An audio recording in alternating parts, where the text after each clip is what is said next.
Welcome to Dr. Lottie Science with Soul. I'm Dr. Lottie and the host of this podcast. Today, I am really excited to have John Lockley as a guest for you all. John Lockley is a traditionally trained and apprenticed African shaman known as a Sangoma from South Africa. He spent 10 years apprenticing under his teacher, let me see if I can say this name correctly. You can correct me if I butcher it. MaMngwevu. Is that correct? MaMngwevu. It was close. and she is a well-known medicine woman in the Xhosa tribe, the same tribe as Nelson Mandela and Desmond Tutu. He has been initiated and baptized to a senior level in both the Xhosa and Swazi Sangoma lineages. He is the author of the book Leopard Warrior and audio teachings, The Way of the Leopard, both produced by Sounds True. Today, John runs Ubuntu and rewilding retreats worldwide, helping people to reconnect to their humanity through earth-centric ceremonies. His latest retreats are dreams and tracking retreats in the Kalahari Desert in Botswana. So welcome, John. It's such an honor to have you as a guest today. Thank you. Lovely to meet you. Thank you for inviting me. So there's so much we could talk about. We could be on here for hours. But for those of the people that are listening that don't know anything about your background, so you wrote this book, Leopard Warrior, in which you tell about your journey and how you became a Sangoma shaman. But for those that are not familiar with your work, could you just do like a brief recap of 2 to 5 minutes and tell us a little bit about the book and how you ended up on that path to become a Sangoma? Yes. Well, I didn't choose to become a Sangoma. So like a lot of traditional shamans, you are chosen. You're chosen by the ancestors, we say, or by the spirit world. And the calling is quite rigorous and quite difficult. So to become a Sangoma in South Africa, we are called through illness, in particular, quite a strong illness, which we call the Xhosa illness, or the calling illness. And it's a physical illness, and it's emotional and psychological and spiritual. And it affects your nervous system, and it affects everything really. And so I got really, really sick with that calling for about 7 or 8 years. Between 7 to 10 years, I was very sick. And then I found my teacher in the rural areas of the Eastern Cape in South Africa. And I was brought up in South Africa, and I went to university in the Eastern Cape, and I found my teacher. I found my teacher there as well. So, my story is long, which is why I wrote the book Leopard Warrior. I wrote the book to share with people about how someone becomes a shaman, because I know in the West, the word shamanism is quite glamorized and quite misunderstood as well. So I wanted to explain and share through my own experience how I became a traditional shaman and how difficult it is. And also to talk about African spirituality, because it's also terribly, terribly misunderstood. And then the third thing is to also talk about how it doesn't matter what color your skin is. It doesn't matter what you look like or where you're from. Anyone has the potential to be called to become a shaman. It doesn't matter what culture you're from, does not matter what language you speak, what caste you're from, whether you're rich or poor. It all depends on whether you get called by the spirit world. And what does it look like to be called by the spirit world? It's not a mumbo jumbo thing. It's a physical, it's real, it's it's a real experience. And another word for a shaman could be a metaphysician. So we are metaphysicians. We are soul physicians. And a soul physician is someone who helps someone else find a connection to their soul, to their immortality, to that part of them that doesn't die. So there's a lot of physical aspects to being a metaphysician. being able to work with the elements, being able to connect with the soil and the land.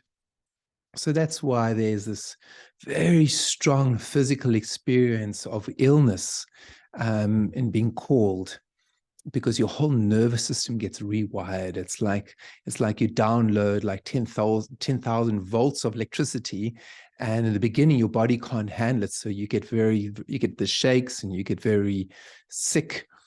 And then over time, your body integrates that and you get used to it. But one of the hallmarks of the calling is the psychic realm in terms of the dreams. So with me, I received and still receive a lot of dreams. And these are dreams that are prophetic, where in the beginning, where I was shown what was happening to other people. I was shown the future. I was shown the sicknesses of other people that I didn't know and how to help them. So that's why I wrote Leopard Warrior briefly. I wrote it to demystify and educate people about shamanism, in particular African shamanism, in the context of Ubuntu. Ubuntu is an old Southern African word that means humanity. It says, you cut my arm, red blood flows. If I cut your arm, red blood flows. We are all connected in a circle of humanity. And it says, I am what I am because of who we all are. So whatever community you're from frames you and helps you connect with who you are as a human being. And that community is not just in the seen world, it's also in the unseen worlds, in the world of the ancestors. I couldn't agree more. That we are connected to everything there is, even the spirit world and our ancestors in the spirit world. So now you're working a lot with, you call it rewilding people, Yes, right? yes. What does that mean? What does that entail? Well, to rewild someone means to help someone reconnect with their authentic, natural self, to help someone connect with their default, the default of who they are, their raw, their humanity. And in particular, I'm focusing on people who are brought up in the modern world, so in urban environments, people who have maybe got a bit disconnected from nature. And it's about helping them reconnect with nature through first connecting with their own body and their blood and bones and with their own ancestors. Because we're experiencing a crisis in the world right now. It's not just about human beings and whether we're okay. It's about animals getting extinct on a daily basis. So how can we, as the natural custodians of planet Earth, how can we help the plants and animals? Well, we have to learn the language of nature. We have to slow down. We have to connect with our bones and our blood. We have to connect with our ancestors and our dreams. And we have to feel the pulse of the soil and of nature. So this is what has inspired me to run these rewilding retreats, to educate people, but to also help them experience the raw primal beauty of planet Earth. It's fascinating. So how do you take these suburban people that we all have become, that are sort of disconnected from the earth, and people worry about what's the next series coming out on Netflix? How do you take these people and ground them back into the earth? Do they go for like a week or 2 weeks? And what happens? Do you know what happens to them after they come back? Are they able to maintain what they learned, or they slip back into our lifestyle, Western lifestyle? Well, it depends on the person, because all I can do is teach and guide. I can't do it for people. But what I'm inspired to do is help people, or inspire people to fall in love with nature. And the first point of falling in love with nature is for people to fall in love with their own heartbeat. So I take each person, and it might be a private session where it might be on Zoom, and I'll say, okay, and the listeners, everyone listening right now, how can you connect with nature? And the closest connection, the connecting point for each one of us right now in this moment with Mother Nature is, if we close our eyes, it's the breath, that wind going through us. And the next thing is our heartbeat, the pulse inside of us. So the first thing each person has to do in terms of rewilding is make a decision. Do you want to connect with your humanity? Do you want to connect with that part of you that does not die? Do you want to connect to your soul and to that electricity inside of you? Everyone has a choice. They can say no, they want to just have fun and play golf. It doesn't matter. Everyone has a choice. It's the greatest power anyone has. And if people say to me, yes, I want to connect to that part of me that doesn't die, I want to connect to that wildness inside of me, then I was, okay, close your eyes, welcome in the breath, and then feel that pulse inside of you, that heartbeat. Feel I call it the little drummer, because it's a percussive instrument. It's a drum beat in your chest. Feel that and let go into that without expectation, without wanting, just completely surrender and let go into your own heartbeat and breathe into it. And we can all do that now as I'm talking. It just takes a couple of minutes. You just close our eyes and just make a decision in your own mind and consciousness. Do you want to connect to your humanity, to your soul, to that part of you that is connected to Mother Nature? And if the answer is yes, of course, then welcome the breath into you.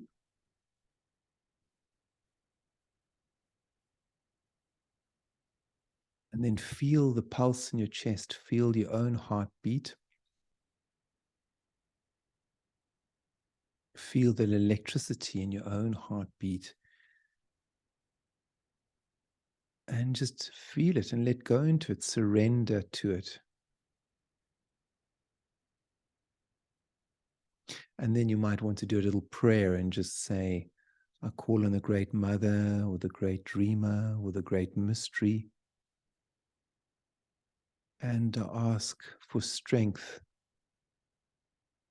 in the journey in connecting to my humanity and to my soul, to my spirit, to that part of me that is connected to nature.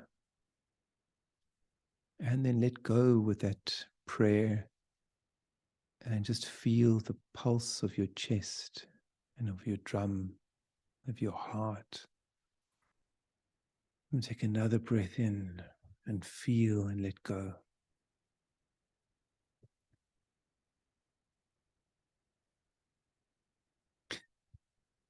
And then the other thing is not to be afraid of discomfort, because often when we make a decision to connect with our humanity and with our soul, we are shown where our obstacles are, where our shadow lies, where our difficulties are, where our anxieties and discomfort lie. And all I have to say to each person who's listening, welcome to the human race. The lotus flower teaches us that in order to blossom, you have to befriend the manure, you have to befriend the mud. And as the lotus befriends the mud, it blossoms and turns into this exquisite flower. So we have to befriend that part of us that we don't like, we feel uncomfortable about, or anxieties or discomforts, the inner weather. Part of rewilding is also befriending the weather inside of us. And then also befriending the weather outside and noticing with your conversation, do you moan about the weather? Do you go, oh, it's windy again, or it's raining? And I encourage people to see the weather outside as a spiritual journey. So learning to accept how the weather is, no matter whether it's hot, whether it's a hurricane, whether it's tornado, but to love the weather outside and notice what happens with your inner practice. When you can befriend the weather outside, what does it do for your inner practice? When you don't try and control the fact that it's raining or that it's snowing or that it's so hot, but you just go, oh, it's so exciting, it's so interesting. Mother Nature's teaching me all the time because of all her different colors and shades and movements. As you do that, then you start to accept the inner weather, your mood swings, your pain, your frustrations, your anxieties, all these things that make you who you are. And you stop fighting those shadow energies. And as you stop fighting them and you start befriending them, then you start to blossom like the lotus flower. And that is the whole point in the journey of becoming a human being. In Xhosa and in Zulu and in the traditional cultures in South Africa, we say that each person is born looking like a human being. But you have to make a decision to become a human being. And that decision takes work, and it takes consciousness, takes mindfulness, and it takes kindness. We have to be kind to ourselves, and we have to be patient.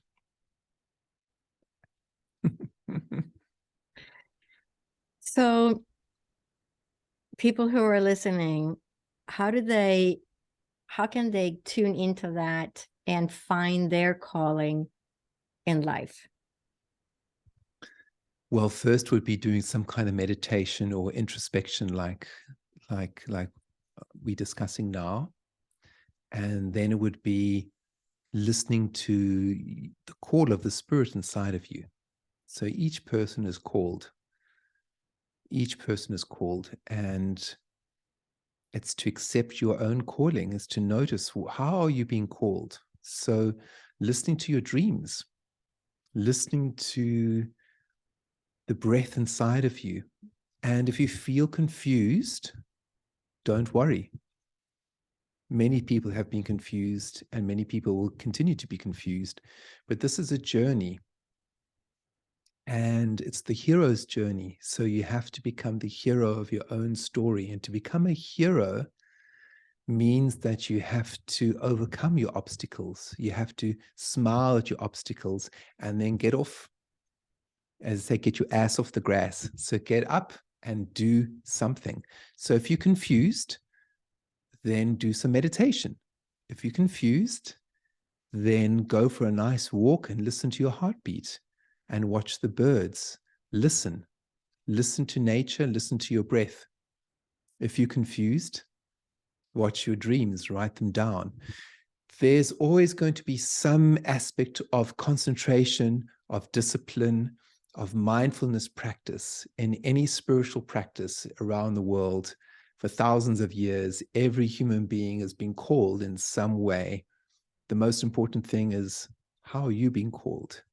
And to identify that requires some listening, some introspection, and to make a decision to become the hero of your journey, which means to smile at your obstacles and to do some kind of spiritual practice that will feed you, that will give you hope and inspiration.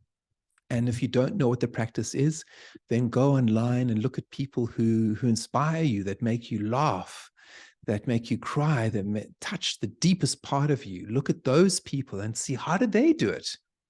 Oh, they did yoga, or they did meditation, or they did dancing, or what did they do? Maybe that will work for me. Let me try it, and then just see.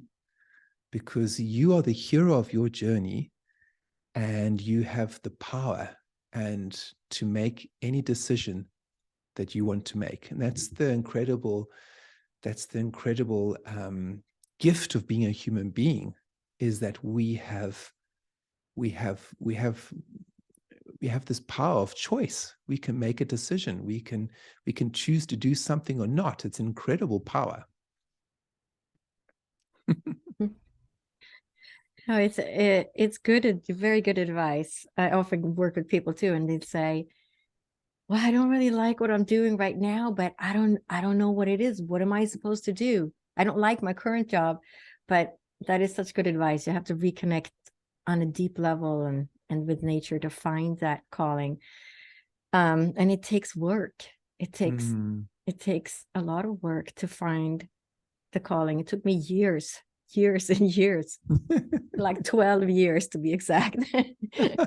I mean, I was a programmer, a systems analyst, and I was good at it. I'm very logical. I'm extremely logical and very scientific. So I needed a lot of proof from the spirit world that I was moving in the right direction over and over again, to the point where my daughter would say, this is how many times do you need proof? This is the fourth time. I'm asking for another feather. Please let me find another feather. And then, just over and over. And it took me a long time to trust that. But I think you have such good advice, because it just trusting that and listening to your heart is so beautiful. So you talk a lot about the ancestors. What does it mean to connect with your ancestors? So to connect with your ancestors means to connect with your forebears, your the parents who created you, and to connect with the tree of life that sustains you. And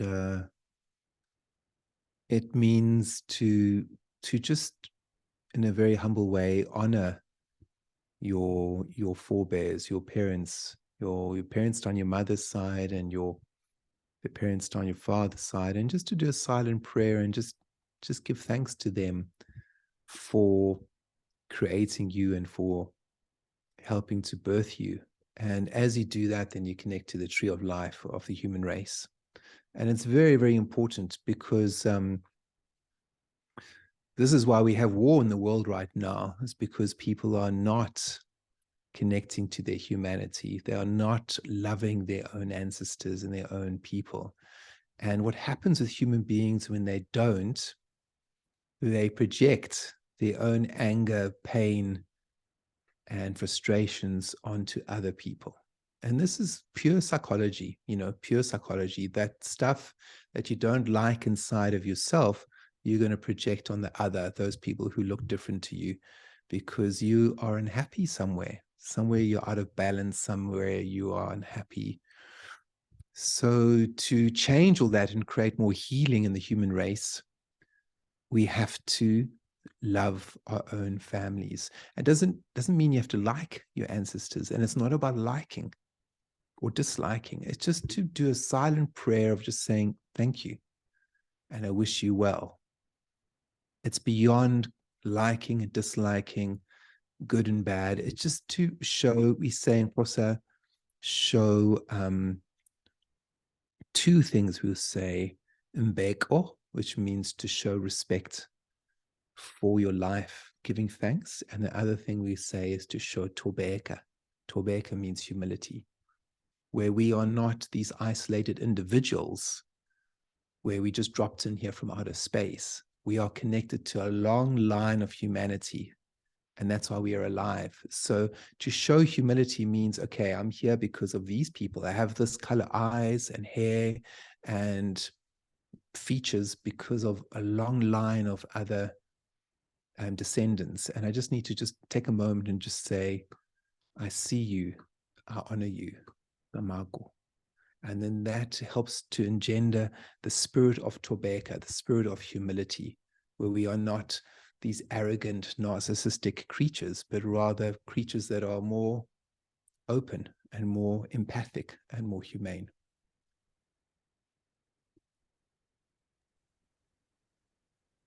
So I know you mentioned that it's kind of beyond liking, liking your parents. Sometimes when you work with people, they'll say, I don't want to have anything to do with my parents. They were crazy. They were abusive. They were drug addicts, and etc. And there was a lot of trauma there. What advice do you have to those people that kind of are even afraid of, they don't even want to bring that thought in about, how can I send them love or honor them when they had such a traumatic experience? Well, their traumatic experience is also keeping them in that trauma. So how can they release that traumatic experience? They have to learn to forgive, and that's really difficult, but they're in that position. They're in that position for whatever karmic reason, whatever they're there, that's where they are. Their connection to the human race is through the mother and father. It is through this portal, this human portal, and they can't ignore that. That's where their work is. That's exactly where their work is. So if they choose to not look at it, then they are shooting themselves in the foot. They are doing a disservice to themselves, because that's where their work is. So what I would encourage people to do in that situation where there's been a lot of abuse is to just, okay, this is terrible. To honor your ancestors and to honor your parents does not mean to like them, does not mean to go along with abuse, does not mean any of that. What it means is to just look at the parents or the say the grandparents. Imagine them as 6-month-old children with a shining light of humanity in their eyes, and that is what you're honoring. You are honoring that part of your parents or of your grandparents or ancestors that had that shining light of humanity, of Kanya shining, and you're honoring that. And if there is a lot of abuse and it's been very difficult for you, then what I'd recommend and what other African shamans have shared with me is to do a ritual where you're calling on your whole family line going back hundreds and thousands of years. So let's say it's your parents that you had struggles with, then you would call on your grandparents and great-grandparents in spirit and actually do a ritual where you call on them and just say, this is what's happened to me. And I can't cut these ancestors or these parents out of my blood, but they have treated me very, very badly, and I'm angry and I'm hurt. And I would like to call on all these other ancestors to help give me strength and help me to forgive my parents. Or even if you don't want to use the word forgiveness because it's too difficult, to help give me strength and help me to connect with my ancestry. Because right now, I don't want to have anything to do with my ancestors. I call on you to give me the strength to overcome this, to give me resilience, to give me peace, to give me healing. And then this is what's happened to me, and then really talk about it. But to create a ritual like that, it's important to either get help from someone or to do it with someone, because when there's a lot of emotion and there's a lot of pain, it's quite difficult to hold that space. So that's why it's really good to have a therapist or a friend or a mentor or someone who can do that ceremony with you. And that is your point to where you don't basically disown your own humanity, because people have a decision there. And it's also like, again, it's the hero's journey. You've been wounded, you've been badly hurt, but you are still connected to this family, no matter if you want to or not. You are connected to this family. So how can you overcome that obstacle with grace and dignity?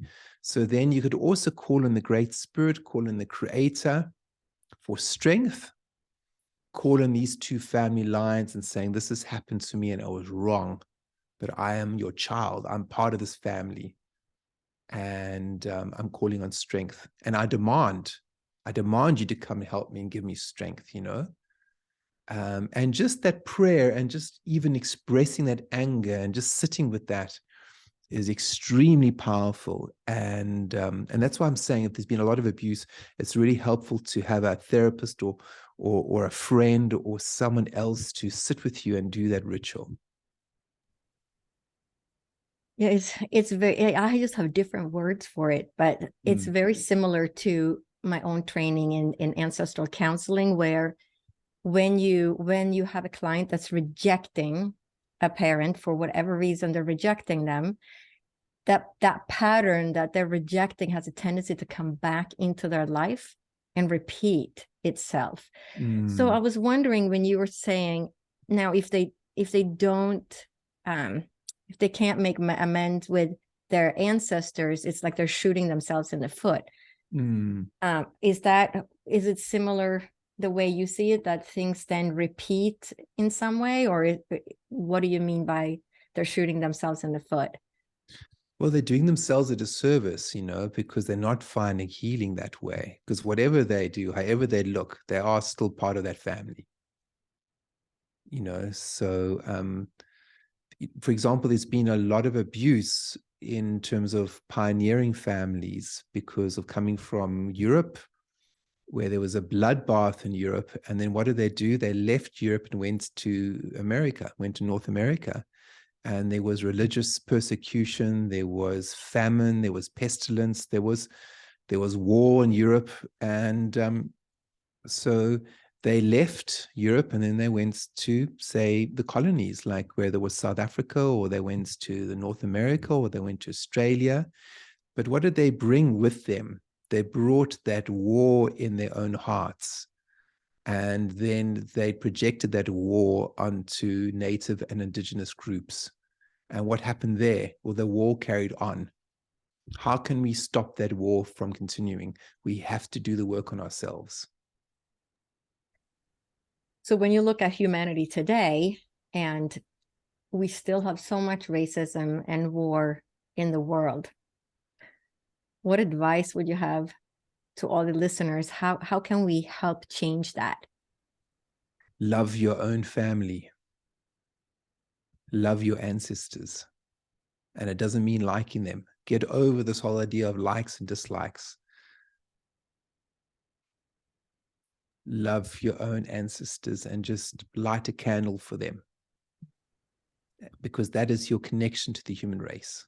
And as you do that, it's going to create much more ease in terms of your relationships with other people and other cultures. Because human beings are complicated, but we also have this very strange mechanism where if we are not happy with ourselves or with our families, we project it onto other people, where it's seen as safer to project and offload. But now we know in the world that it isn't. You can't do that anymore. It's not working. It's not working, blaming another group of people for things that have got nothing to do with them. People are hurt. So the first thing is acknowledge your own hurt and your own pain and do the work, which means facing your own shadow, your own discomfort, your own anxieties, your own insecurities. And often insecurities, shadow energies, addictions are passed down the family line.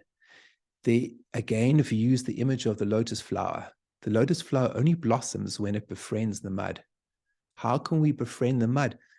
Just try, everyone listening, try lighting a candle and a stick of incense and dedicate it to your mother's ancestors and your father's ancestors, and just see what happens. Just see what happens in your life. Try it out, because your ancestors are beautiful. Whoever they are, wherever they are, they created you, and they are no better than my ancestors. They're no better or worse than Dr. Lotta's ancestors. We are all equal members of the human race. And to create another humanity, we have to accept one another. And the way we accept one another, we have to learn to accept our own families.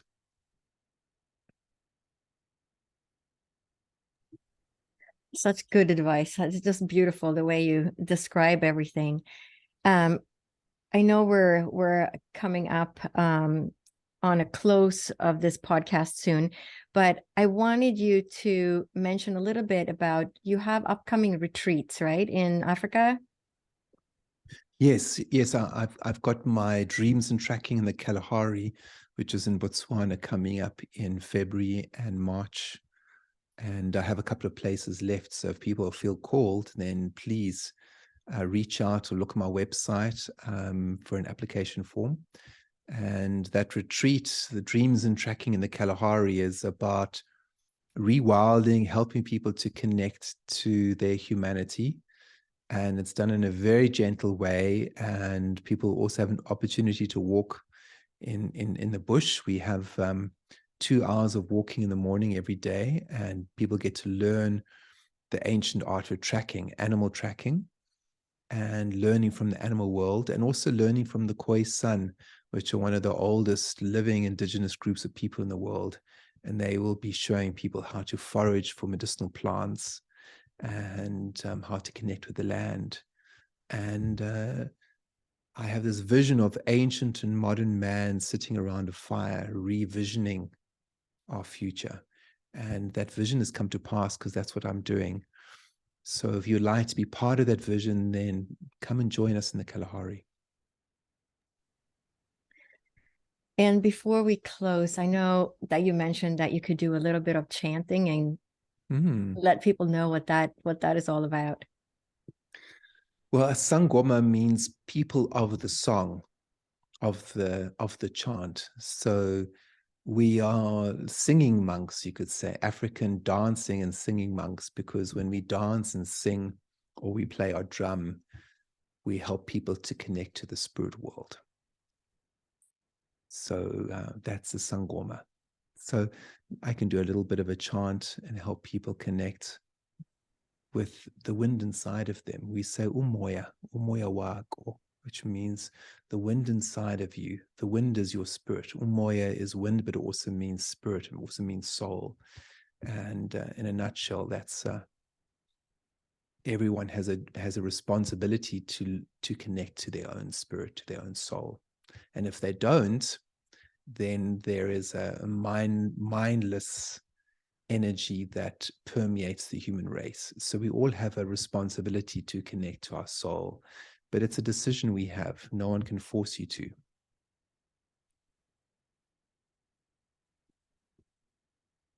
Yeah. Did you want to do a short chant or? Okay, yeah, do a short chant. So here we go. So feeling the wind inside of you and feeling your breath.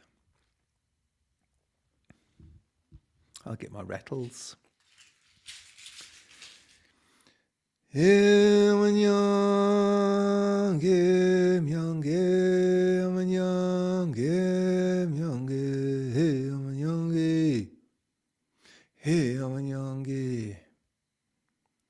Abazali bam ho vamo, abazali bam ho vamo, he abazali bam, he abazali bam ho.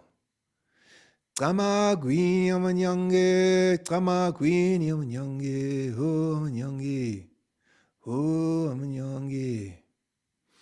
Oh, volenle lamanyange, volenle lamanyange, volenle lamanyange, volenle lamanyange, he amanyange, he amanyange, he amanyange, he amanyange. Kama gwini amanyange, kama gwini amanyange, he amanyange. Him yangi, Vulen lelam yangi, Vulen lelam yangi, him yangi, him yangi, oh hum yangi, ye hum yangi, oh hum yangi, oh hum yangi, Kamagwini yangi, Kamagwini yangi, hum yangi, hum yangi.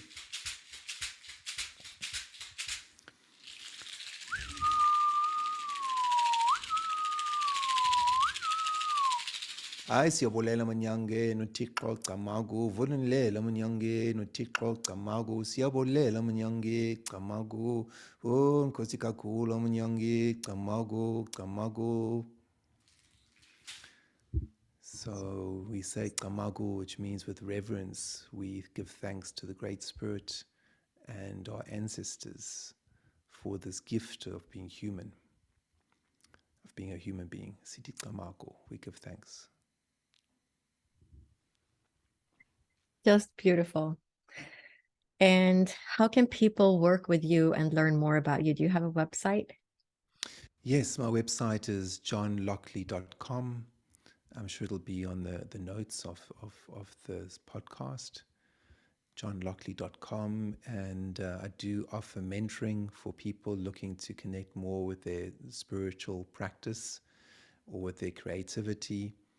I offer 3 or 7 mentoring sessions, like a package, to help people on the road to connect more with their dreams and their spirituality. And I also offer a monthly ceremonies, monthly webinars. So people pay a small subscription, and they take part in the monthly webinar or monthly ceremony that I do every month. Yeah, so it's normally at the end of the month. So people can just go on my website and sign up for my newsletter, and then they will be connected to the work that I'm doing. Well, thank you so much, John, for being a guest on the podcast today. And I will put your link as well in the podcast notes, and it's johnlockley.com. So thank you so much for taking the time to be a guest today. Thanks so much for inviting me. Thank you.